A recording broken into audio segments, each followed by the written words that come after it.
Welcome back, everyone. MTG Moxman. And today's little follow-up topic is, so you've decided you want to be a Magic investor. You've decided you can do this for a living and you want to make some money. Let's go over the fundamentals today, shall we? First of all, you got to have money. Sorry. I know that's a bummer part of it, but you can't do it on nothing. So you better have some money or some savings put away. That said, you do not want to put everything into Magic. You want to put some in. Especially if you've just decided that this is what you want to do. Now, there are many Magic products to buy into. You need to decide which one is right for you. That's not so easy, is it, when there's so many different types out there? I've kind of taken the scattershot approach. Scattershot means I bought a little bit of all kinds of different products. Some of them will stick better than others, which is why I call it the scattershot. Let's see what happens. So, today I'll go over a couple of products I bought. I have the original prices I paid, as well as what they're worth nowadays. I bought these. Every product I buy is in the year it comes out, always. Other people will tell you to buy later on at the end of its life cycle because of dead money, and like Rudy would say, stuff like that. I buy when I have money. When I have spare cash, that is when I usually decide to buy products. Christmas time, where I've got cashback money on my credit card, things like that, where I've saved it up. Since my wife doesn't watch these videos, I can tell you that as well. When we get like income tax returns, I put a little bit towards some Magic cards. Not all of it, but a little bit. So, let's go over some of those products now, shall we? Okay, earlier today, we talked about Journey into Nyx. I think I've got 10 boxes of this, and I bought these at $69. Pretty good deal at $69. Oh, by the way, sorry, I only buy English, and these are all in Canadian dollars because I live in Canada. So to the US, I'd be like $48. I thought it was a pretty good deal. Okay? So, Journey into Nyx. As I said, I bought that at $69. It's going for $129. So I have basically doubled my money, which is awesome. I think I got some like funky hair going. Maybe it's just me and the camera. But it's basically doubled its money, and that's the important thing. Now, if I decide to sell that now minus eBay fees, I'm still coming out $40 ahead. So on 10 boxes, that's $400. It's great, right? But it's the economy of scale. I can't buy enough to make a huge dent. So I have to buy lots of things over a long period of time. And eventually, I got about 2 more years, I will start slowly listing these things on eBay, taking those proceeds to buy more for the future until it becomes a perpetual cycle. It doesn't happen overnight. And never be greedy. I've talked about this in previous videos. I'm not going to try to get top dollar for that. That's ridiculous. I need a 50% markup. So 69 means if I get $100, I'm in my money. If somebody sees it on eBay for $100, they're going to grab it. They're happy, I'm happy, everyone's happy. All right, next up, Oath to Gatewatch. Bought these for $89.99. They're going for about $130 a box right now, 125 to 130 Canadian. Right? And of course, this does have lottery cards in it. These are some of the first, this is the second set that had it. They're not as good as the first set, but they are in there.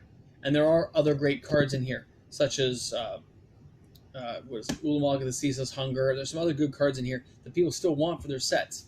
And again, I got these at $89. I got a great deal on these, so kudos to me, and kudos to you if you're an investor who bought some of these products. Now, this is not at its cycle for me. This is what? Where's the year on this thing? Wow, I feel like I'm looking everywhere.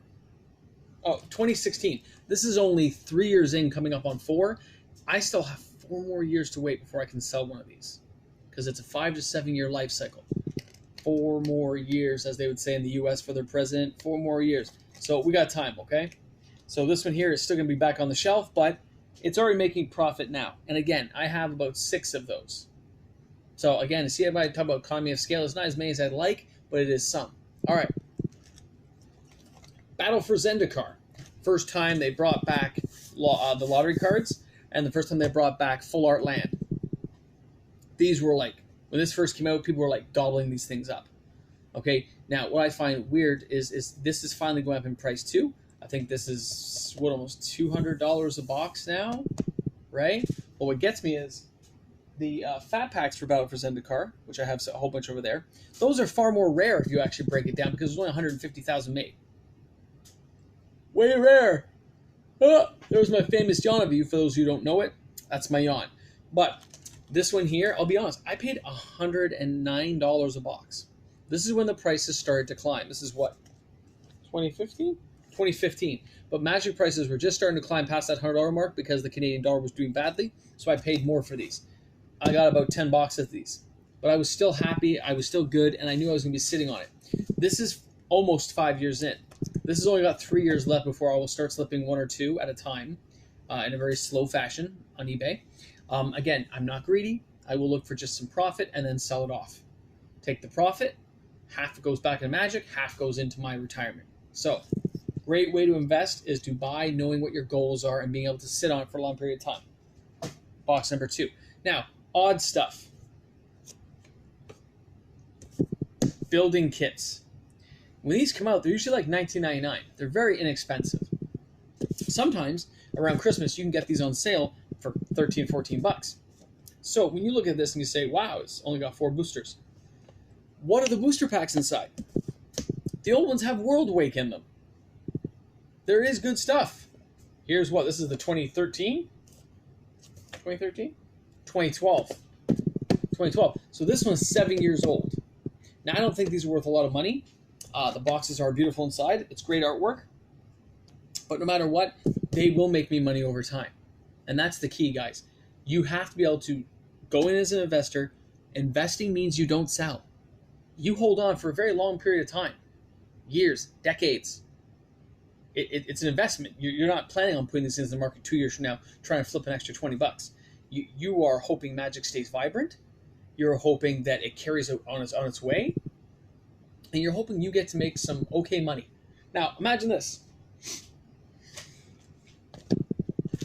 I'm going to use Oath to Gatewatch just because the specialty products can be a little harder. Those I buy for like between 12 and 15 bucks when they're on sale.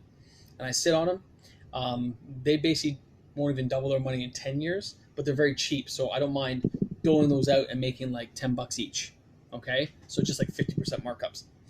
So this one here, we know it's up, let's say, I got this on sale just a couple of years ago. But let's just say this sucker here is going for 120. So I'm making 30 bucks. I said I have, let's say, 8 of them. It's $240. But if I can hold on there 5-6 years when the market really starts to dry up, and these become really rare, and they're going for $400 or $500 a box. If I put it for $250, I've doubled my money plus, but everyone's happy because I'm not trying to rip them off.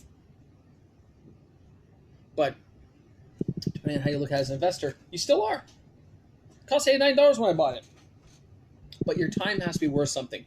The investment of capital to keep that in perfect shape, dusty but perfect shape, in a sealed box, has to count for something. You need to make money doing it. Don't look at those oversights. You are worth the money. If you're putting the money out and you're willing to shelve that, keep it dry, keep it safe, keep it moisture free and all that, there's a dollar amount attached to that premium of you keeping it for them. Because the stores are going to mark it up and they're not going to take that discount price. They're going to mark it up to the maximum and they don't care if it sits on the shelf because they've already paid for it. So when I look at that, I say, okay, if it goes up 20 bucks a year, let's say, for the next 4 years, that's an extra $80. That puts it around what, let's say $240, $250 mark. If I sell for $200 though, I'm still making $100 after shipping and fees. That's $100. I'm doubling my money. Now, if I had 10,000 boxes, that's better, but I don't. So you take those 10 boxes. Now you think, wait, you've already paid for it. So you can take your initial money. You're getting 200 bucks a box, but $100 is the profit margin. So you get $200 for that box. I can take half out because that's my money. Put it back in. Or you can be smart. If you have the money and you've already paid for it, you don't need that money. Take both sets of that money, the 100 profit and the original 100 investment, stick them both back in and buy more boxes of Magic. Buying more and holding it longer is how you really start getting that perpetual cycle going.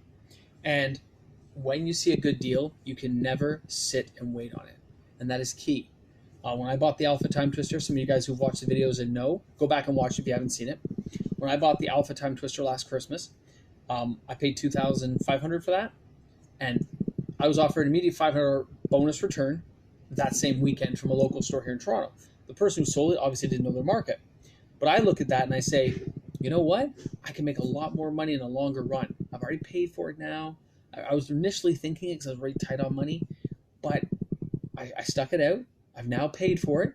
It's cleared off the bank books. It just sits there as a thing growing profit. Now, vintage cards are down right now, but they said there's only about 300 in the world left of that particular card. It's moderately played. It has a ding in it, but I've had it verified. I've checked the local stores as well as myself. I've done all the returns on it to make sure, you know, all the lighting tests and everything, make sure it's real. It's real. So that means even right now, if I put on eBay, it's going to get me $5,000 if I decide to sell now, but I don't need to. And think about it. As an investor, if you're going to invest in Magic, I can take that $5,000, take the $2,500 out. That's my original investment money. I can pay myself back that money and put the other $2,500 back into Magic. But on the other hand, you can also take the full $5,000 and throw it down the line and buy a lot more cases of Magic, or even more power, more vintage. Trade that in, get collector's edition cards. Say, oh, you know what? Yeah, I'll take that all in collector edition because that will go up too, guys. Rudy did a video on it, but he's right. It's a playable format now, and some people are letting it enter tournaments, and that's just probably to keep vintage alive, because there's 10,000 of those cards or whatever. So it's very good. So that's kind of 101 on investing in Magic. Is number one, you gotta have money you can spend and be willing to sit on. I'm not gonna say you're gonna lose money, because if I put this on the market for $100 in my local store, they're gonna take it. They'll take it for $100. It's fine, right? So I'm not worried about that. You'll get the base value is always the same. It's how much profit you manage to draw out of it. And if I'll just be honest, if you go to your local LGS store, they're not going to pay you top dollar. They can't afford to. That's not how they do it. So you do always have to sell on like eBay, Kijiji, meet with buddies or whatever, and do it that way. And always send it with tracking if you do eBay. Everything tracked, signature required to make sure it arrives safely. Okay. Anyway, that's just a little tune-up for the day. Hope you guys enjoyed the second video. For those of you who are new to the channel, please hit the subscribe button. I'd love to have more support, so I'm able to do more of these videos for you guys and present new and amazing topics for you. Okay. Thanks a lot, guys. Have a great one and enjoy the rest of your evening. I'm going to press the button now.